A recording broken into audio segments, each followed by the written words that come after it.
Dan dari informasi terakhir yang kami ketahui bahwa penggeledahan di kantor OCK Ligis baru selesai hari ini tadi pada pukul 6 waktu Indonesia Barat. Dan memang ini adalah berangkat dari kasus yang terjadi pada Kamis lalu, di mana dunia hukum Indonesia ini kembali tercoreng, di mana ada 5 orang di Medan yang tertangkap dan 4 diantaranya adalah hakim dan 1 orang adalah pengacara. Dan kita akan mencoba membahas hal ini dengan tajuk membongkar praktik suap advokat bersama dengan Ibu Elsa Syarif dan juga Niko Susanto Gitik dari peneliti PSHK. Selamat pagi. Selamat pagi. Mungkin saya ingin tahu dari Ibu Elsa terlebih dahulu begitu, melihat fenomena ini, tanggapan Anda seperti apa? Ya memang sangat memprihatinkan ya, karena pekerjaan advokat haruslah pekerjaan yang cukup terhormat dan mulia. Dan ini tidak ada pengajaran ataupun aturan-aturan kita melakukan suatu upaya hukum dengan cara-cara yang demikian. Dan saya sebagai salah satu pendiri Peradi juga menyampaikan keprihatinan. Cuman kita mau memberikan sanksi pun tidak bisa, karena dia sudah jika orang sudah tidak jadi anggota Peradi kan jangkauan untuk memberikan sanksi atau menyidangkan seorang pelaku yang telah keluar dari Peradi udah nggak bisa jangkauan hukumnya. Oke, tapi apakah memang ini praktik yang sudah biasa gitu dilakukan? Apakah ini biasa di hukum Indonesia gitu dilakukan seperti ini? Iya, kalau bagi advokat yang biasa melakukan itu ya biasa. Tapi kan itu dia juga tahu bahwa itu risiko tinggi. Dan tidak semua advokat demikian, karena itu tergantung keinginan masalah keuangan aja. Kalau orang ingin lebih, kan kita sudah ada satu agreement bahwa kita mendapatkan lawyer fee sekian untuk perkara ini. Terus biaya sidang, segala operasional gitu ya. Itu memang nggak bisa besar. Banyak sekali klien itu punya, saya pikir ya, kalau ngasih ke lawyer kecil-kecil aja. Tapi untuk ngasih ke nyogok, dia bisa besar-besar. Nah, disitulah suatu triknya lawyer supaya dia kelihatannya manis depan kliennya, lawyer fee-nya kecil-kecil. Dia ambil untungnya waktu menyogok itu. Tapi yang menarik di sini tadi Bu Elsa mengatakan kalau tidak bisa memberikan sanksi gitu. Dan tadi juga saya ngobrol-ngobrol sama... Pidana kan sudah ada sanksi pidana, sanksi dari lawyer. Tapi tidak ada sanksi yang diberikan dari Peradi. Bisa kalau misalnya pelanggaran etika.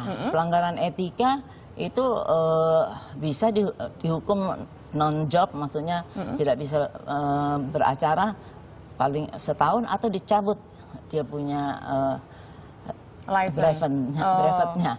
Tapi ini kan udah pidana, juga bukan kewenangan Peradi lagi, apalagi udah kejaksaan atau ini KPK kan, apalagi KPK ya KPK lah yang memproses lebih tinggi daripada Peradi. Oke, tanggapan dari Mas Miko mengenai hal ini? Iya, sebenarnya kan advokat itu adalah officium nobile ya, dia profesi yang mulia. Kenapa? Karena lahirnya juga sebagai pembantu masyarakat untuk melawan kekuasaan yang tiran pada saat itu, yang merampas hak tanah masyarakat dengan sewenang-wenang. Kemudian muncul advokat yang membantu masyarakat gitu. Nah, pemahaman terhadap profesi yang mulia ini yang kemudian sudah luntur dari hari ke hari kan, terutama yang miris 2 kasus terakhir operasi tangkap tangan KPK terhadap advokat itu, terhadap advokat-advokat yang muda gitu. Ada yang Mario ya ditangkap tangan, kemudian yang ini juga masih muda sekali, baru lulus advokat 2014 kalau tidak salah. Nah, artinya memang di titik inilah sebenarnya kronisnya peradilan kita gitu. Nah, kalau saya mengutip misalnya Daniel Eslev, seorang Indosianis, mengatakan bahwa reformasi hukum itu harus dimulai dari advokatnya. Itu pembenahan terhadap advokat. Nah, itu juga menjadi titik penting kita. Hari ini kita sudah berkonsentrasi penuh belum untuk membenahi organisasi advokat dan profesi advokat kita ini gitu. Tadi Bu Elsa menarik sekali ketika mengatakan bahwa sanksi pidana memang akan diterapkan dan memang bukan ranah organisasi advokat lagi gitu.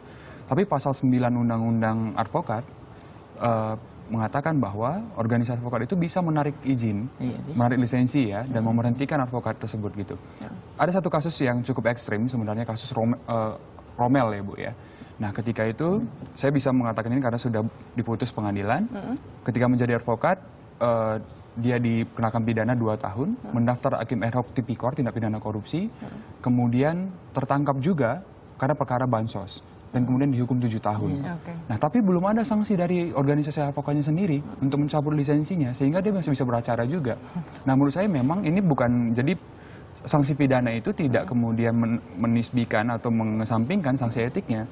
Organisasi advokat juga harus bergerak, jadi tidak hanya sekedar prihatin dan mengecam, tapi juga melakukan deklarasi perang terhadap korupsi, yang dimana itu dibuktikan dengan memberhentikan seseorang ini dari proses advokat. Agar gitu. ada efek jerahnya begitu ya. Betul. Gimana Bu Elsa mengenai hal ini? Apakah akan ditindaklanjuti gitu lebih lanjut? Etika aja kita beri sanksi. Kalau udah pidana ya pasti dicabut. Semuanya, Mario juga kita cabut. Misalnya ada sesuatu kasusnya itu mungkin di daerah yang Pradi nggak tahu. Tapi tentunya nanti kita akan buat sistem bahwa Pradi akan punya link ke pengadilan-pengadilan jika melihat adanya putusan-putusan terhadap advokat. Tapi kalau misalnya dia sudah pidana kita nggak cabut, nggak mungkin, pasti kita cabut. Artinya sanksinya akan dikenakan itu dalam kurun waktu tertentu begitu? Enggak. Tidak ada sanksi langsung dipecat begitu? Langsung dipecat, jangankan melakukan tindak pidana sampai akhirnya dihukum dan masuk dalam tahanan ya. Sedangkan kita misalnya dua kaki dengan klien itu pasti dicabut. Itu merugikan, maksudnya satu dulu kita pernah jadi lawyernya si A, kemudian dalam kasus yang sama kita jadi lawyernya B melawan A, itu langsung dicabut karena nggak boleh. Pengkhianatan tuh nggak boleh. Berarti integritas dari para advokat ini yang memang harus dipertahankan. Iya. Tapi saya penasaran Mas Miko, sebenarnya hingga saat ini celahnya itu di mana sih? Celah pengawasannya itu seperti apa sampai praktek ini kembali terjadi? Iya, salah satunya kan memang dari sistem deteksi dan sistem pengawasan ya, terutama kalau kita konteks hari ini advokat adalah di tubuh organisasi advokat itu sendiri. Nah, Pradi mulai tahun 2013 kalau tidak salah sudah membentuk komisi pengawas dan kemudian ada Dewan Kehormatan yang memang amanat dari kode etik advokat dan sebagainya gitu. Tapi menurut saya memang sistem pengawasan dan sistem deteksi ini belum dioptimalkan dengan baik, sehingga pengawasan yang berjenjang dari daerah kemudian sampai ke pusat itu belum berjalan dengan baik gitu ya. Idealnya seperti apa Mas Edo? Nah, menurut saya memang harus ada sistem pengawasan yang tidak pasif gitu ya. Jadi tidak menunggu laporan terlebih dahulu. Komisi pengawas itu yang aktif mencari tahu, kemudian mendeteksi ketika ada pelanggaran etik dan sebagainya itu juga menjadi penting. Dan termasuk juga sebenarnya organisasi advokat tidak hanya bermain-main dalam ranah etik gitu. Tapi juga kalau ada dugaan tindak pidana segera laporkan ke aparat penegak hukum gitu. Nah, artinya memang solidaritas korps itu bisa dikesampingkan demi peradilan yang bersih. Toh akan menguntungkan semua pihak juga. Tapi memang masalahnya yang perlu diurai lagi adalah organisasi advokat kita sampai hari ini kan masih belum akur gitu ya. Hari ini misalnya Pradi ada 3, misalnya ada KAI dan sebagainya. Nah, bagaimana mungkin kita memikirkan sistem pengawasan, sistem deteksi, kemudian sistem sanksi yang kemudian bisa menjerakan advokat-advokat nakal ini kalau organisasi advokatnya belum dibenahi, kalau organisasi advokatnya belum akur gitu. Berarti masih ada PR di sana untuk memang mempersatukan para advokat ini. Tapi saya penasaran kalau Ibu Elsa begitu, sampai saat ini kan memang sudah menjalani profesi sebagai advokat itu sudah cukup lama. Adakah satu kejadian begitu atau apa yang Anda lihat di lapangan sehingga praktek ini kemudian masih terjadi sampai sekarang? Apakah pernah gitu terjadi pada Anda? Jadi begini ya, kita melihat ya, pengawasan kepada hakim itu hanya kalau terbukti ada penyogokan. Mana kita bisa tahu lawan kita menyogok hakim atau segala rupa, mana bisa kita tahu? Kita kan bukan KPK bisa menyadap segala rupa, dan urusan kita bukan itu aja kan. Tapi kita bisa melihat dalam putusan ini, hakim ini memutuskan nggak benar. Nah, tetapi untuk eksaminasi terhadap putusan nggak ada.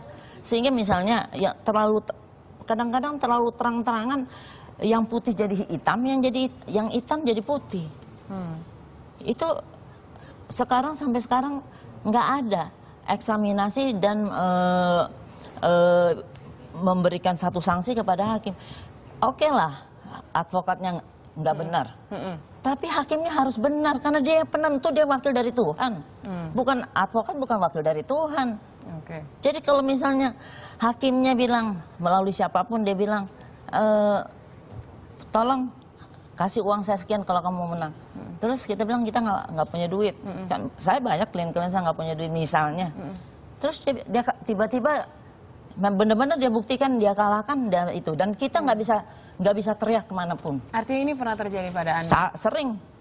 Kerja saya sampai terkenal sekali. Kerjanya ngadu ke KY, tapi jawaban KY itu bukan ranah kami. Karena saya nggak bisa membuktikan bahwa orang itu menyuap. Saya bilang kan bisa dilihat dari putusannya, kita bisa lihat hakim ini dapat duit atau enggak. Emang saya KPK bisa kejar-kejar orang bahwa itu perkara itu dapat duit. Saya kadang-kadang sedih dan sakit karena itu saya mengharapkan pengadilan harus bersih. Artinya ada supply dan demand begitu. Mau hantu iblis dari mau nyuap dia, kalau dia kuat tetap hukum bisa ditegakkan, kebenaran bisa ditegakkan. Oke, dalam hal ini supply dan demand ini menurut Mas Miko seperti apa? Ya, memang kalau kita lihat dari mata rantai mafia peradilan ya, memang tidak adil juga kalau hanya menyalahkan advokat, karena ada penegak hukum juga, kemudian ada pengadilan. Nah, berbagai modus yang kita himpun sebenarnya satu, kalau dari kacamata advokatnya adalah satu, advokat ada yang menjadi pelaku aktif gitu ya, kemudian memang berinisiatif untuk memberikan suap kepada hakim. Ada juga yang memang dia menjadi intermediary, jadi menjadi perantara untuk kemudian memberikan suap gitu. Nah, kasus yang terakhir kemungkinan besar seperti itu. Nah, untuk itulah selain advokat tadi kita sudah bahas sistem deteksi, pengawasan dan sanksi yang cukup efektif dari organisasi advokat gitu ya. Kemudian ada pengadilannya juga. Sampai hari ini data yang kita kumpulkan ada 55 rekomendasi KY terhadap hakim yang sudah diberikan ke Mahkamah Agung tapi belum dieksekusi. Nah, ini juga menjadi PR besar bagi Mahkamah Agung untuk kemudian mensinkronkan sistem pengawasan di Badan Pengawasan Mahkamah Agung dengan di Komisi Yudisial gitu. Jadi Mahkamah Agung tidak boleh lagi bersifat resisten terhadap Komisi Yudisial.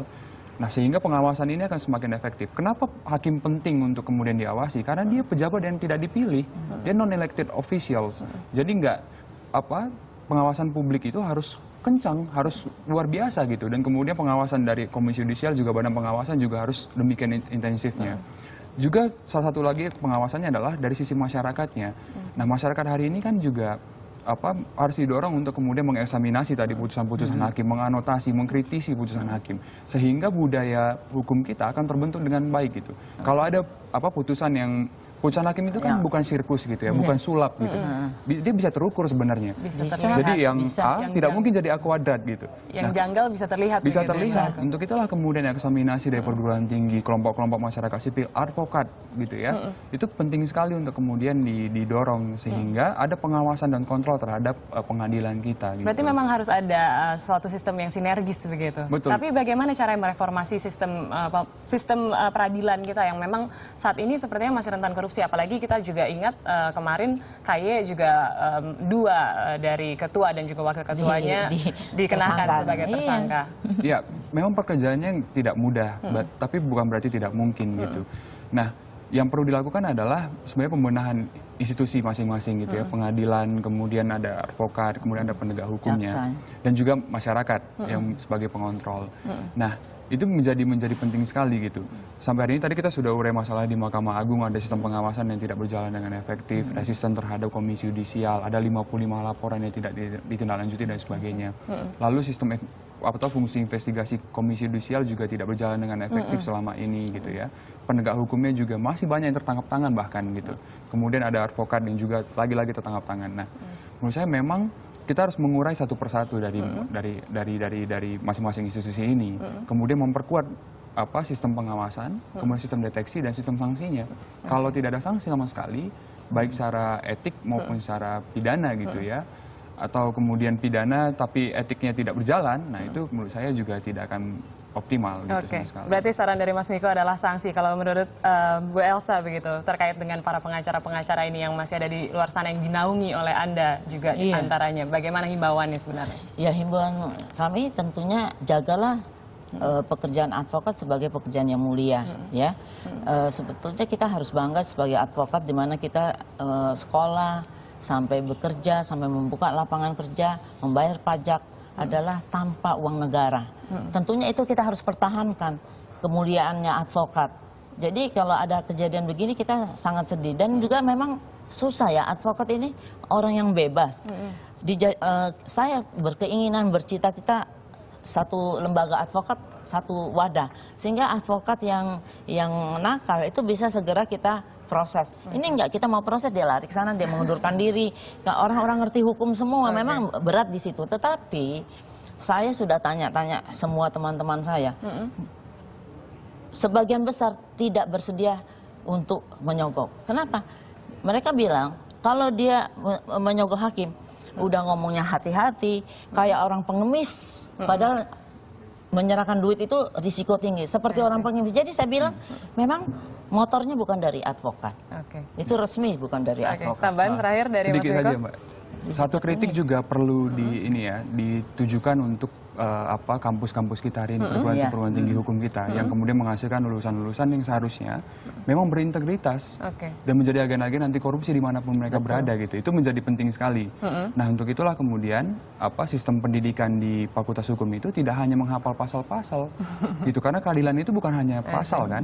Baik, betul sekali apa yang dikatakan oleh Mas Miko. Tapi terakhir mungkin sanksinya akan dijadikan PR lebih lanjut begitu? Sanksinya pasti dicabut. Pasti dicabut. Oke, terima kasih banyak atas informasinya, Mas Miko dan juga Bu Elsa yang sudah hadir di sini. Tentunya memang kita juga mengharapkan kontrol dari masyarakat dan kontrol juga dari media yang bisa membantu memberantas hal-hal seperti ini, praktek ini terjadi lagi di hukum Indonesia. Dan mungkin juga bisa mendekatkan diri pada Tuhan yang bisa menghilangkan praktek-praktek korupsi.